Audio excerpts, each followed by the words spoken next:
Hello, welcome to another mini vlog. So ఇదేంటంటే నాకు 9th month పడింది కదా, అమ్మ వాళ్ళ ఇంటికి డెలివరీ కోసం అని చెప్పేసి వెళ్ళామన్నమాట. ఇందుకోసం మా కార్కి పైన క్యారీలో కొంచెం లగేజ్ అంతా పెట్టుకున్నాము. ఇది వచ్చేసి దారి మధ్యలో క్యారేజ్ మొత్తం పడిపోయింది. ఇందుకోసం మా తమ్ముడు ఫుల్ వాళ్ళ బావతో కామెడీ జోక్స్ వేస్తున్నాడు. బావ, నేను వచ్చినప్పుడే ఇలా అవుతుందా, లేదంటే మీరు వెళ్ళినప్పుడు కూడా ఇలా అవుతుందా, ఏంది ప్రతిసారి ఇది, బాబాయ్ మీ లగేజ్కి మీకు ఒక దండం అని చెప్పేసి మాట్లాడుతూ ఉన్నాడు. ఫుల్ ఆ రోజైతే మెస్సీ అయిపోయింది అనమాట. లాస్ట్ సాటర్డే ఇలా జరిగింది.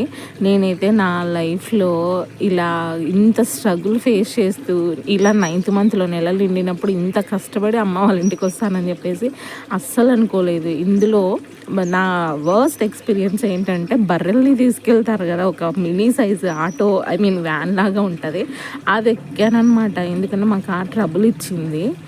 సో నేనైతే నా లైఫ్లో అస్సలు అనుకోలేదు ఇలాంటి వెహికల్ కూడా నేను ఎక్కాల్సి వస్తుంది అని చెప్పేసి. సో మీలో ఎవరికైనా ఇలాంటి వెహికల్ ఎక్కిన ఎక్స్పీరియన్స్ ఉందా? Let me know in the comment section. Bye.